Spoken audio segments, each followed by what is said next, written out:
down fast. Very steady. Yes. We have the roll numbers of the students who are not able to answer. Are you sure? No. You have those numbers. No numbers. The last benches, please come in the front row. From here, this side also, please come in the front row. Come quickly.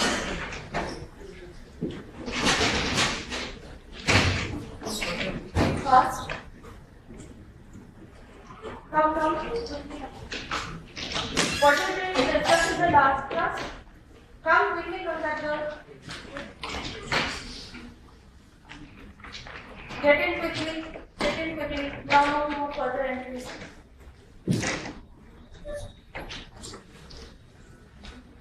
Can you close the door, Radhika?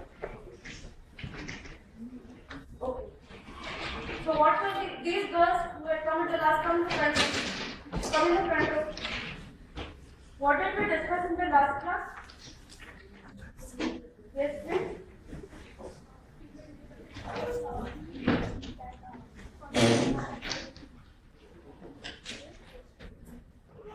What else did we discuss in the last class? For the last? Yes, please. Or what did you discuss? You were present in the last class? So? Revise नहीं किया. क्यों नहीं किया भाई? बंद कर दो दरवाजे. अलाउ, बस इतना आ गया ना. Get in quickly and then close the door. Next person, please. What did we discuss in the last class? Get in quickly, settle down fast.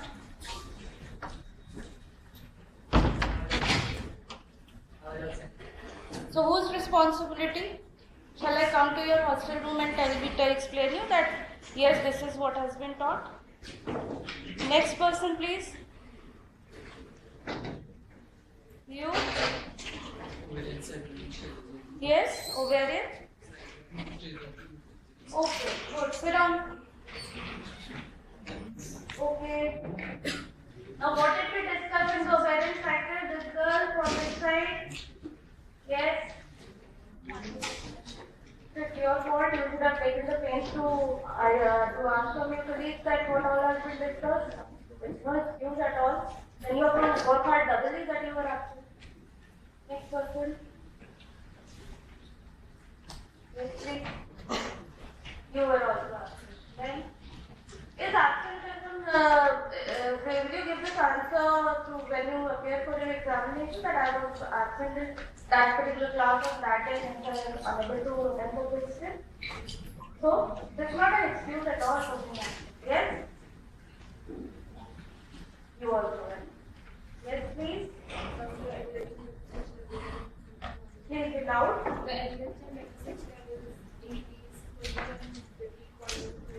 So what were the steps did we discuss in the last class? Quickly. This side. Yes, you please. आप बताएंगे? क्या बताया था आपको थे last class? बताओ. आप थे in the last class? No, I have not discussed the menstrual cycle yet. Ovarian cycle. आप हंस के इस बात पे रहे हो? Is there anything which is very amusing here? If you have a good joke, a good way to start, you please share with all the class so that everybody gets the chance to start afresh. Is it something you want to share? Please share with the entire class. We will also start nicely with the our day. अब बताओ क्या steps बताए थे? Primary.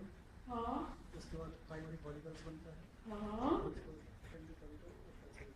हाँ. एंटम stage किसे कहते हैं? आप देखो, आप बताएंगे बीच में this girl. When do we say yes? You only are talking about it. आप नहीं, आपके पीछे. Sorry, your name please. What is the antral stage? कब कहेंगे if the stage has reached, the follicle has reached the antral stage? We discussed the pre-antral stage. We discussed the antral stage. So why do we say it is an antral stage, or what is an antral? We've discussed that in quite a great detail. नहीं पढ़ा आपने भी नहीं पढ़ा. Space में क्या होता है? What is there in that space? Yes? Estrogen. That word is written estrogen. I explained all the mechanisms in the last class. Now let us come back again, now without further delay. So we have already discussed all these stages till the last, and even we discussed the process of ovulation. You remember?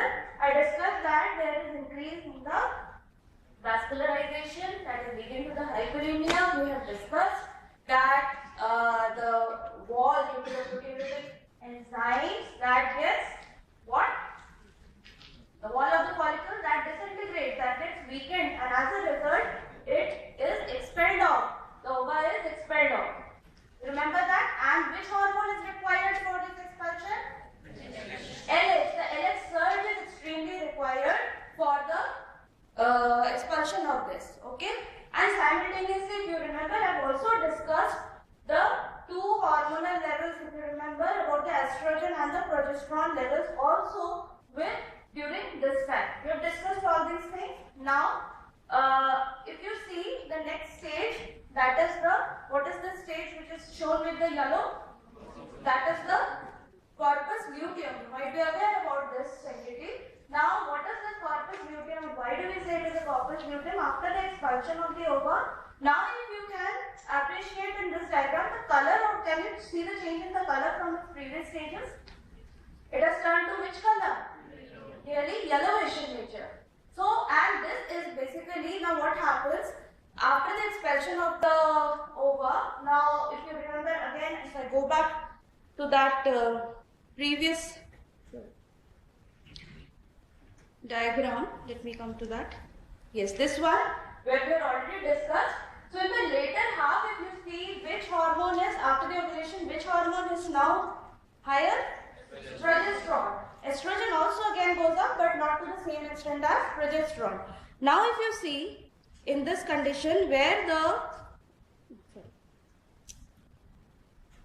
corpus luteum stage has reached, and it has the cells, they are known as the lutein cells. Now they have been laden up with the lipids, and they have attained this color yellowish in nature. So hence they are said to be as the corpus luteum. Now the stage goes on in the name of corpus luteum, yellowish, okay, and laid up with the lipid.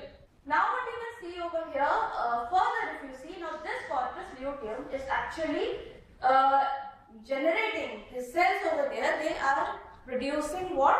The progesterone. Okay? So you have seen in the previous diagram that the hormone, which hormone level was high after ovulation? Progesterone. That was going, increasing, isn't it? So this corpus luteum is maintaining the higher level of this hormone progesterone in the later half of the cycle. Are you able to understand? So this is the source of progesterone for the later half of the cycle, and this in fact persists till the later part of the leftover portion of the cycle. And in case if there the fertilization is taking place, so in the initial phase of the pregnancy, in the initial around some 2 to 3 months of the pregnancy, even corpus luteum provides this is the source of progesterone for the body. Okay, till the placenta is completely formed and takes over the function of production of the progesterone. Am I clear? So this is an important part. So if, for example, if this is not happening, if the fertilization is not taking place, and finally it is not, the ova is not fertilized, so what happens is that this corpus luteum, again if you see in the next stage, the size is getting smaller and smaller. Yes or no? Yes or no? Are you able to appreciate? So what is happening? Now it is regressing, and then finally it goes into the degenerative phase. It turns into more of a whitish scar, which is known as the corpus albicus, and finally it is lost. Okay, in case if the ova is not fertilized. If, on the other hand, if the ova gets fertilized, what is going to happen? It will remain for initial 2 to 3 months of the pregnancy to keep the levels of the progesterone higher, which is required for the development of the fetus. Is that clear? Okay.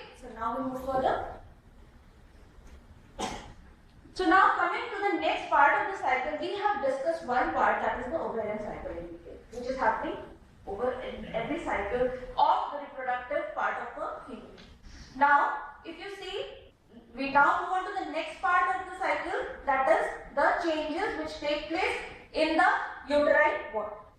Okay, so if you see just again the brief anatomy of this uterus, so you can see that the normal uterus having again the different types of the walls. The walls, if you see, I've also shown in the previous class that if you start from inside to outside, if you see the innermost wall is what? That is known as endometrium. Inside, innermost. Okay. Then you have in between the layer of the smooth muscles, that is known as the myometrium. Myo means muscle, you know. And finally, extreme outside, you have the perimetrium. Fine. And then you have the cavity of the uterus. We've already, and then you have these the fallopian tubes, the ovary. Now we have already discussed the cyclical changes taking place in the ovary. So we have already discussed the ovarian cycle. Fine. Now we will be moving to the cyclical changes which are happening inside this uterine wall. Okay? Am I clear with it? And please take care, all these changes are happening simultaneously. I am discussing part by part. And in your books also it is written part by part. But actually it is occurring simultaneously. So, if you see, this is again from the diagram I have taken from your book of Vaginal. And so if you see what is mentioned over here, the topmost, is everybody able to see the diagram? Yes? Okay. So you can see the topmost event they are writing as what? Ovarian events. That the ones which I have already discussed. All the ovarian changes, fine? Starting from the primordial follicles to the final, till the even the formation of the corpus albicus they are showing, fine? This is the topmost one. And now over here what they are showing is the uterine wall changes, particularly the endometrial changes which are happening again in every month of a female. So you can see, so now you can see that is the thickness. This is shown as the thickness of the endometrial wall. Endometrium, again I repeat, this is the innermost wall of the uterus, which we have just shown in the previous slide. Is that okay? Yes? Okay. And then you have days mentioned, that is the duration starting from day 1 to, now they have considered as a 28-day cycle. Last time I discussed the cycle may vary, so now but according to this picture, they have considered it as a 28-day cycle, fine? Then you have again the different phases where we will be discussing again, and finally this is the uterine phase, and then you have the ovarian phases. Now ovarian phases, so they are trying to match these two, that is the ovarian cycle as well as the uterine cycle, fine? Now if you see carefully, now this part, that is day 1, this is to day 5 they have mentioned, that is the part which they are showing as the part of the menstrual bleeding period. Okay, so hence if you see, look at the thickness of this endometrial wall. So endometrial wall, this is the thinnest during this particular part. Okay, why? Because there is loss of this wall, this is shedding of the wall during the period of the bleeding, and hence the thickness is of course very less. Now come to the next part, that is from 5 to the mid part of the cycle. Considering it as a 28-day cycle, so they are considering it as a 14-day as the middle part of the cycle. Now if you see, slowly the endometrial thickness is growing. Okay?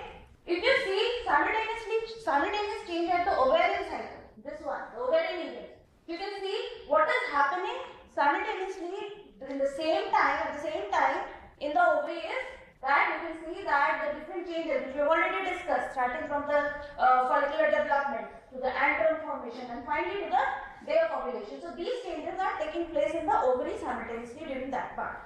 And in the meanwhile, what is uterine doing? The uterine endometrial wall is also proliferating. It had been shed off, it was thinned up, so now it is again building up. So it is proliferating. So hence you can see the stage is known as the proliferative stage. Okay, and this definitely the ovarian phase during this part is the follicular phase. If you remember, we have already discussed this. Yes, and this will be under the effect of which hormone? Estrogen and FSH. Yes, because this is happening simultaneously. Okay, am I clear with this? Yes. Now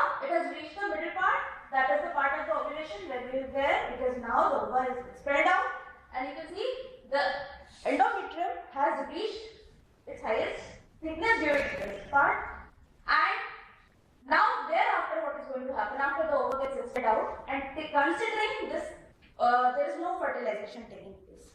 So during this part, there is no further proliferation, you can say no further thickness is increasing, but if you see the glandular appearances, they are becoming more tortuous, the glands become more tortuous. If you see the other diagram, so this is showing again the layer of the myometrium, and then this is the endometrium, and again if you see the vasculature, this is particularly changing the vasculature, and you can see this yellow one, this is showing the uterine glands. Can you all see that? Yes, this side. So what is happening with the second part, that is the secretory phase, that is after ovulation, what is happening? Now there would be more of the tortuosity of the vessels, as well as the glands become thick and they also become quite tortuous. In the first half, so during this part, slowly the vascularization is increasing in this part also, because vascularity has to increase, it is proliferating. So, but here the vascularity, the vessels, they become more tortuous in nature, and the glands also, they become more thickened, they become again tortuous, so as compared to this part. So this part is generally happening at the level of the progesterone is higher, estrogen is also there, but progesterone is much higher, and this phase is known as the secretory phase, not proliferative. Proliferation was in the first part, here it is more of a secretory phase, more of the secretions are coming out from the this uterus, so this is more of a secretory phase, while your vasculature has also become more tortuous and your glandular structure has also become quite tortuous at ends. Am I clear? So now what is happening? It is happening, and simultaneously this corpus luteum is progressing, and if you see, this is from 15 to nearly about some 27, and this phase is known as the luteal phase, because this is happening after the surge has taken place. What surge? LH surge, which has happened, which has led to the ovulation. Is that okay? So this is happening. So this part is luteal phase, known as the secretory phase, and thereafter around 26 to 28th day of the cycle, what is happening? The hormone levels, they start to fall. Okay? So the hormone levels, when they start to fall, there is a withdrawal of the hormones, both the progesterone as well as estrogen. And why there will be withdrawal of the hormones? Remember the negative feedback which we have already discussed? Remember it? We have already discussed in the last class. Yes or no? This one. So, because by that time the hormone levels are very high. So once it has reached its height and there is no further fertilization, so then it gives the signal, the negative feedback is created, but through this, which we have already discussed in the last class. Okay? And then the secretion from the GnRH, further of all these LH, this goes depressed. Is that okay? And hence that leads to the withdrawal of the hormones. Once the hormones withdraw, then you can see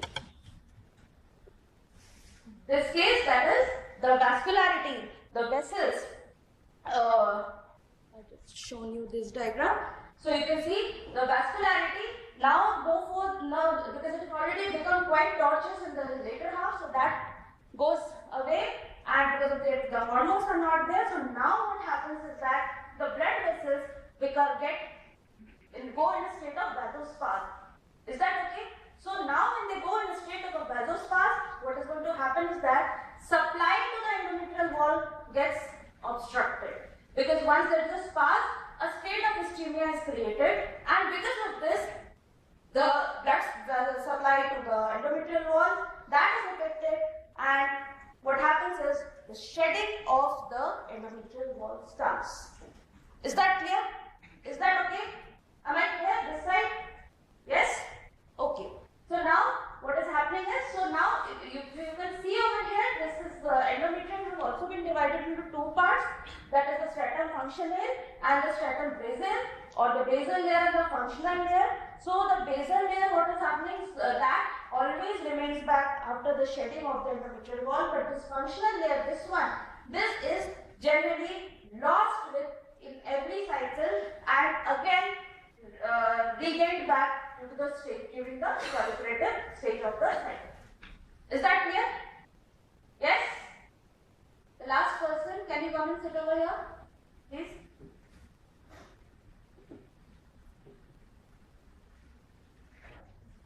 So this is again the diagram is from your Gano, and this is again showing the spiral artery and the glands, which are the later part of that is on the secretory phase of the cycle. And I've already discussed it becomes more tortuous.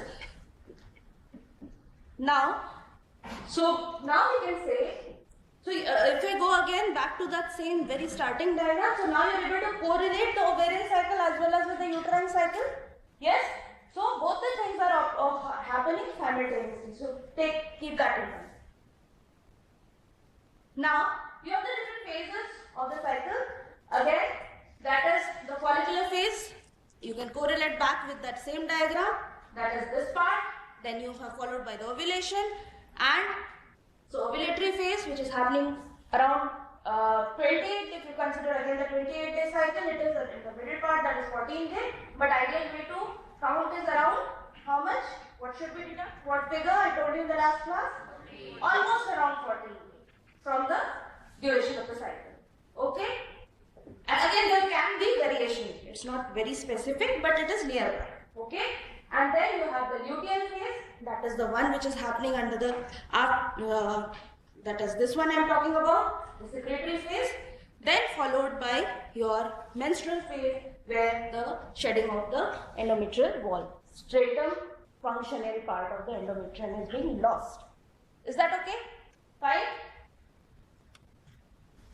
Now, going into the bigger definition, so this is the menstruation is happening because of the vasospasm, as I already told you, and that the prostaglandins, the F2 alpha, that is responsible for it, which is causing the vessels to go in a spastic state and hence creating a state of ischemia. Then around some 80 ml of the blood is lost in all these durations, which varies around 4 to 5 days. Again, the cycle duration may vary depending up to from female to female. It may be for some it may be 3 to 4 days, for some it may be 5 to 6 days. So that for some for people even females even 6 to 7 days is normal, but for some it is 3 to 4 days is normal. So we are considering as a 4 to 5 days as for this case. So around 80 ml of the blood is lost, and of that these figures are already mentioned in your guideline. I have just taken from there. So 40 ml of it is the blood, and the rest, that is 35 ml of this, is the serous fluid. And of course, this is also containing fibrinolysin. You all have been taught about blood. What is the function of this fibrinolysin? क्या करता है? It prevents clotting. So as a result, it is not clotting. Is that clear? And we have seen that the loss of the blood, this is mainly the arterial part, which is the arterial blood which is lost, with very less amount of the venous blood which is lost during the cycle. And of course, there is polyporia, that is increased WBCs are also seen during this time of menstrual bleeding. Why? And this is a protective response for the body, because you can imagine your endometrial wall that is being shedding off, so it is going thinner. So as a result, there is a protective response of the body so that it gets more and more defensive mechanism in the form of more of the WBCs going and getting migrated to that particular place to prevent any further infection during the phase. Is that clear?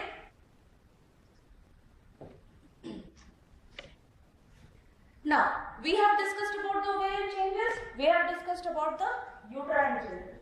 Now, every month we again, certain vaginal changes also take place in the female, in every female. So, what are they?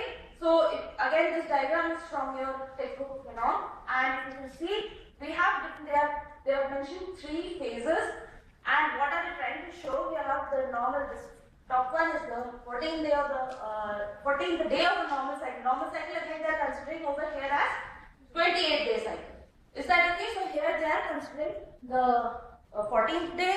Then they have shown the mid-luteal part of a normal cycle, and finally another cycle which is not a normal cycle but an ovulatory cycle. Okay. So what is shown over here? This is representing the smear preparation of the vaginal secretion which is obtained from a female in these particular days, during these particular part of the cycle. Okay. So what is seen during the different the monthly cycles in the vaginal secretion also changes. Under the influence of estrogen, that is in the initial part, if I talk about during the proliferative phase, the secretion is more, the consistency of the secretion is more of thin, it's more thin. But as the effect of, as this stage progresses more towards the luteal phase under the influence of the progesterone, the consistency gets more thickened. Okay, so this is a test which is the spin market test, and what is done during this test, that a drop of the secretion that is kept onto the slide and you prepare the smear. Okay, smear preparation, blood smear preparation, all of you know. You all have done in the hematology lab. So smear preparation is the same. You prepare keep the drop of the vaginal secretion, prepare the smear and observe under the microscope. So what do you find, that because initial part is thin, it is more, the consistency is more fluid as compared to the later part. So as a result, you get, and if it is just placed in between the slide and if you just pick the other slide up, you find that this is elongating. Why? Because it is thin. But the moment the secretions turn more thick, what is happening is that they become more thick and they break away. The moment the slides are picked up, they are breaking away. Okay, so this is the spin bucket this test, and the other one is when you observe under microscope, when you stretch it, because it is more thin, so it can get stretched easily. So that performs a fern-like appearance. When you observe under the microscope, that gives a fern-like appearance under the microscope. That phenomena is the spin bucket phenomena. The test is the spin bucket test, the fern test you also say. So you can see over here, during the initial phase, this appears. If you see the, sorry. Okay, I didn't bring that. So you can see that the upper part, this one, this phase, you can see certain, you all have studied about ferns, isn't it, in your lower classes? Yes or no? You know what is the appearance of a fern is. So here they really, under the microscope, it appears that it is fern-like. Because this is a drawn picture, you might not be able to appreciate it, but if you can Google around and see the actual picture under the microscope, is already available, the pictures are available on the net. So there you can find that it does appear like a fern-like structure. So that is under the estrogen effect, so you can understand that, okay, this is the, under the more of a proliferative, this phase is from more of a proliferative. Then mid-cycle and later on, mid-luteal phase where progesterone is very high. So the moment you try to drag the smear out, there will be breakage of this kind of a pattern. So that fern pattern will not be retained in the later half. Why? Because progesterone has now made the secretions quite thick. Okay, so this pattern is lost. Now in the anovulatory cycle, anovulatory cycles are what? The cycles where ovulation is not taking. So in those cases, your estrogen levels still remain higher. So as a result, the consistency is still thin. So as a result, you can get this fern-like appearance again. Is that clear? Okay. So this test and this, with this test, it is also able to find that what phase it is. Now, what happens during, this is the part of the secretion, what happens, the secretions during these cycles, and what happens again, the changes in the epithelium of the vagina. So if you see, the vaginal epithelium, that becomes polypied under the influence of estrogen. Okay? And it becomes a thick mucus. As I told you, the secretions become thicker under the influence of progesterone. So again, this is a kind of a protective mechanism. So in case if your ova has become fertilized, so if the secretions are thick, further entry of any other thing would be prevented due to the thickness of the secretion. So later on, when I discuss about the physiology of pregnancy, I discuss that cervical mucus plug is also formed and which prevents any other further infection or anything to enter inside further and prevents our fertilized ova. Okay, so this is a protective response again. And finally, it is infiltrated with more of the leukocytes. Why? Because it is a preventive response for the body so that no further infections can enter. And in case if it is fertilized, if the ova gets fertilized, so that is again protective for the growing embryo. Now, again, cyclic changes also take place at the in every month in a female. Some females are able to appreciate these changes. Many of them do not appreciate, but you can see mostly they feel a pain that is a dull aching or sometimes stated to be as a heaviness in the breast, and it is felt bilaterally and in the upper outer quadrants. Mostly it starts from there and it is appearing like that. And again it is related to the luteal phase of this cycle, and in luteal phase, which hormone is more higher? The progesterone. So this is happening under the influence of the progesterone. Then, of course, this may get worse in your time. Again, this symptoms vary from female to female. For some, it may be very minimal. For some, it might become very unbearable. But that depends upon the symptom. Not everybody has the same symptoms. Okay. So, and again, during the reproductive age group of any female's life, this takes place. So only thing is that because this is a cyclical change, this is a normal physiological process, okay? But if there is certain other thing other than this, then it has to be taken care that why there is pain in it. So if there is, then you have to think of some other pathology. But there are other things also related with the pathology. Now another important thing which happens during the cycle is the change in the basal body temperature. So this graph is from your genome, and you can see that different phases have been shown. If I start from the top, it's the follicular phase shown in the first half of the cycle, and the luteal phase in the second half of the cycle. And you see over here, you have three hormones onto this side which is being expressed, that is inhibins. We have discussed the two types of inhibins, A and B. So here it is showing inhibin A, and simultaneously with the blue they are showing the inhibin B. Progesterone over here, and with the red and with the blue, it is the estradiol, the estrogen which is shown over here. Over here in the last graph, it is the LH which is shown with the red, and with blue, FSH has been shown. Now if you can maybe I start from row to above. So this is again considering as a 28-day cycle. From 0 is the ovulatory part they have shown, and before that they have numbered it as a minus 14, minus 7 and so on. And beyond ovulation they have shown in this plus, so till 14 they have mentioned.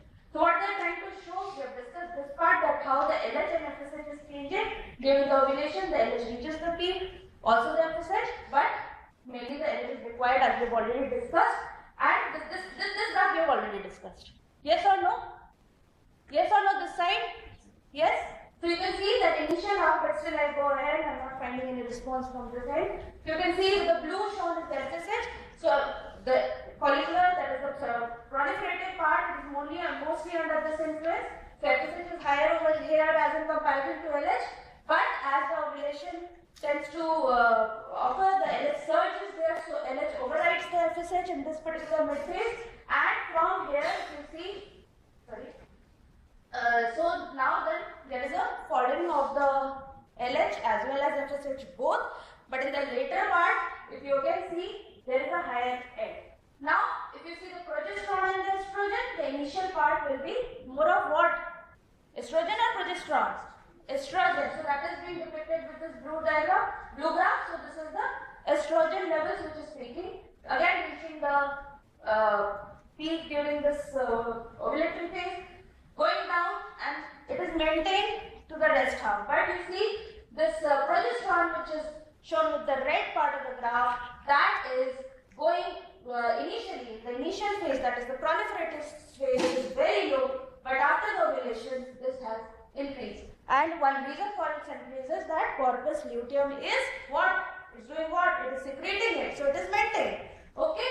And finally you see the level of the inhibins. Now inhibin, which are what? Inhibitory or excitatory? They are inhibitory. So they will be providing the feedback. Okay? So if you see, the inhibin A is initially less, but in the later part of the cycle, inhibin A starts to increase. Inhibin B is little higher in the first part, but later on it again, the graph descends. So what is happening at the end of it, this is causing an inhibition of the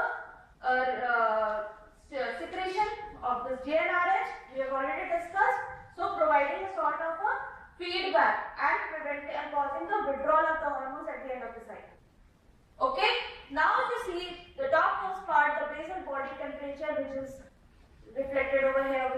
along blue line.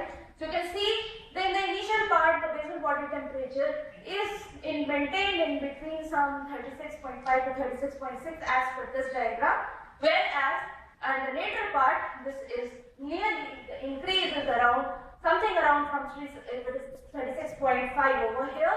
So it is going and reaching something around 36.8 or 36.7 in the later part of the cycle, and this is attributed to the effect of the progesterone, which keeps the temperature, basal body temperature higher in the second phase. That is the secretory phase. Is that clear? Okay. So all the females, they must be appreciating that in the later half of the cycle they feel very little warmer as compared to the first.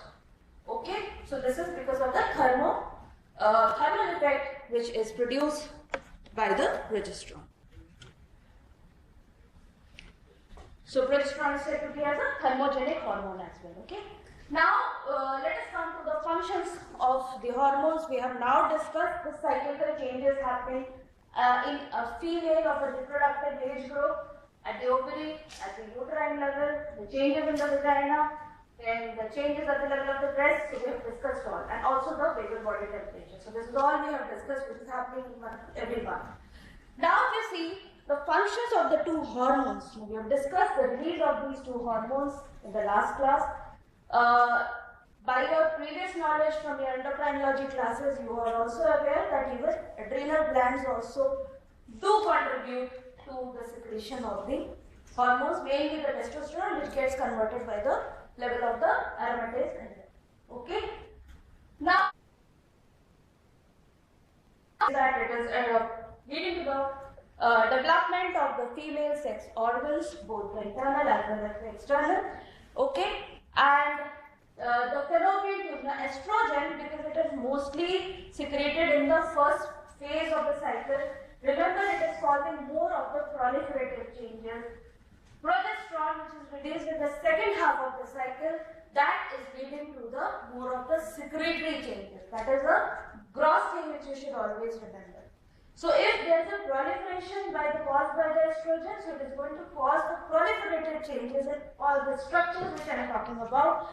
That is, in the fallopian tube, the lining of the fallopian tube, that increases, the thickness increases under the effect of breath of the estrogen. There is increase in the development of the stromal tissue of the breast, because, and of course the ductile system of the breast also is increased. These are proliferative changes, no secretory change during this part under this influence. And the deposition of the fats in the breast, and it inhibits the osteoclastic. You have been taught about the vitamin D and the parathyroid hormones. You remember? There I think so. Sunita ma'am must have discussed the role of the estrogens onto the bones. Okay? So estrogens, they do inhibit what? The osteoclastic activity. So hence it promotes the bone health, it promotes the bone development. Okay?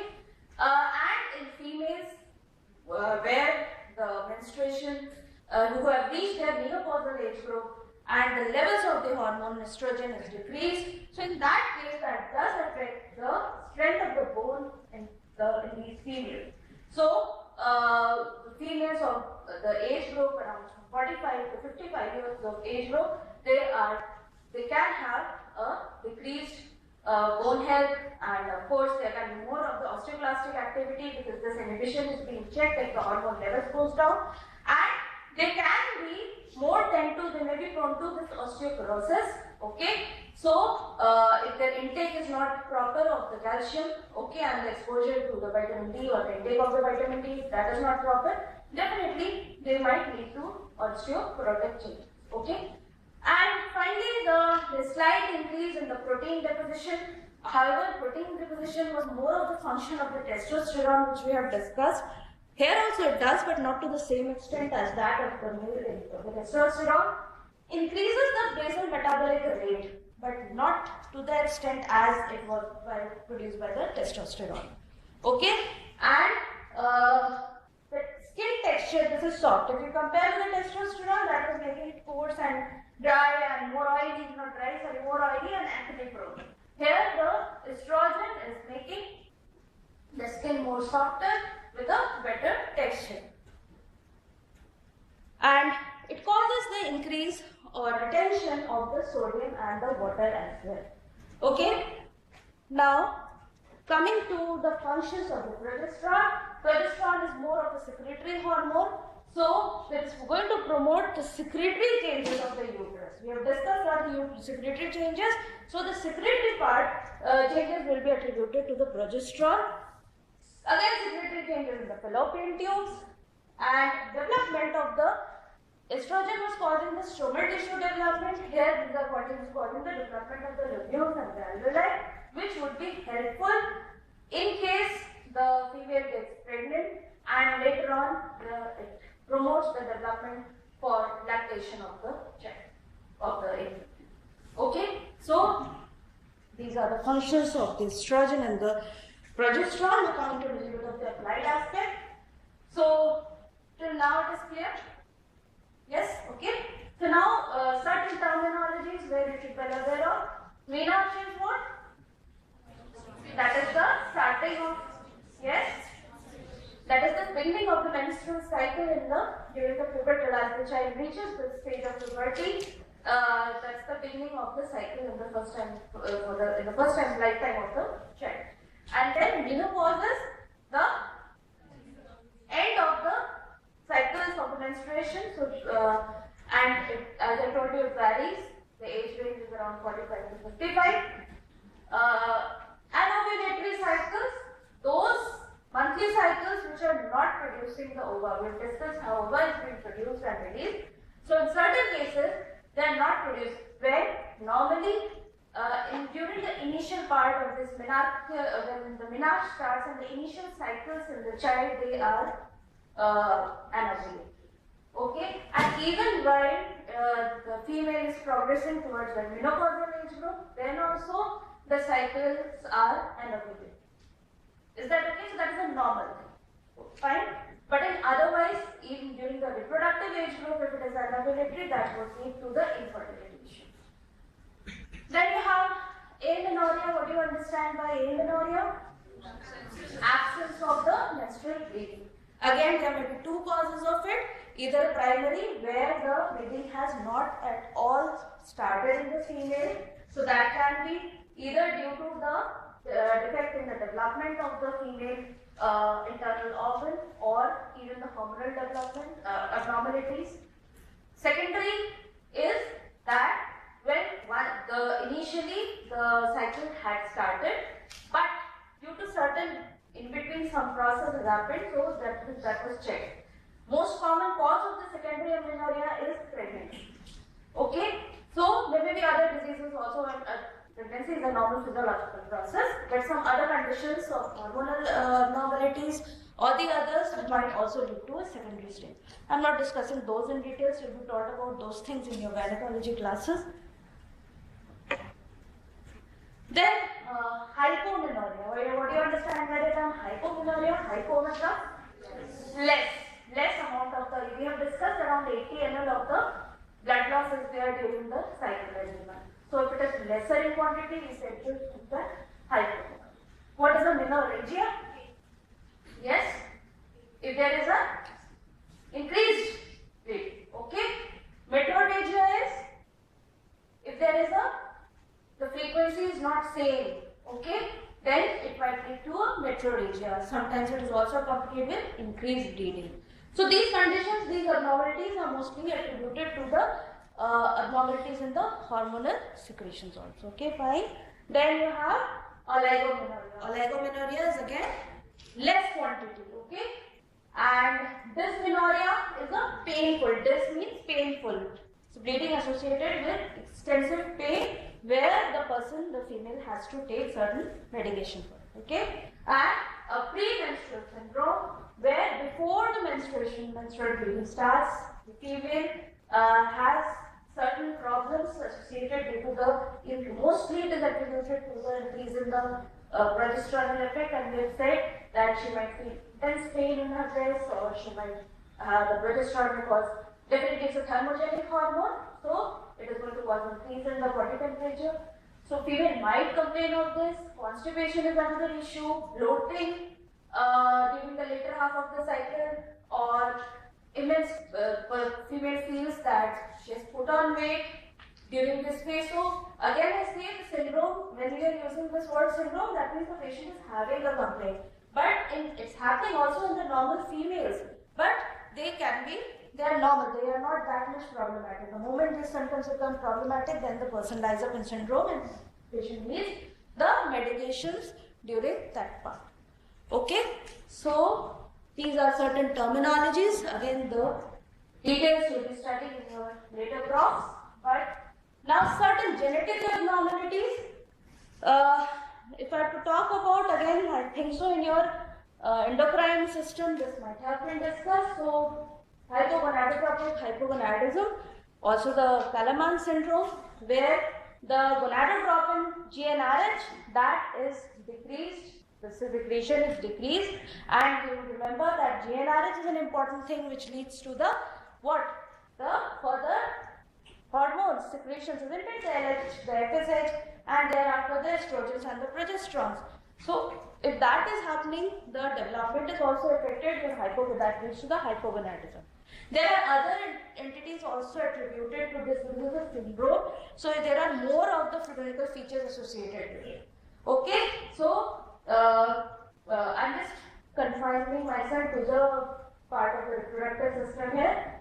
Again, if there is a resistance of the GnRH, resistance means that the receptors are either less expressed or they are not functioning properly, or there is certain mutation of the receptor. So, you know the receptor, we have, again in your initial classes of endocrinology, you might have been taught about the mechanism of the receptors through which the hormones act. So, if the receptors are not available, if they are defective, the hormones cannot act. Okay, so that will lead to the resistance. Then FSH resistance. Again, these resistance words I am using is only where the receptors are not functioning. Either they are less expressed, that is less formed and less expressed, or there is a mutation in the structure of the receptor which is not allowing the hormone to act, fit in it and act properly, or there will be decreased release or formation. Sorry. And similarly for the LH resistance. Okay. Now, another thing is that if there is a deficiency of the enzyme aromatase, what was aromatase doing? It was converting what? The testosterone, if you remember, to the estrogen. So that is an important hormone for a female. We have discussed for the ovarian cycle and everything. Okay. So if there is a deficiency of the enzyme, this enzyme, again that would lead to the defective. Entire cycle would get defected. Okay. And McCune-Albright syndrome, again this is a syndrome where the female comes up with what we call a patch, which is known as a catheter patch, and abnormalities of the menstrual cycle and the development. The organs are not well developed, and reproductive organs are not well developed. There is defect in the skeleton. So there is again a huge range of the abnormalities. I just named it because this entity is mentioned in your genome. So I'm just making you aware of this. These diseases you will all study in detail in your medicine.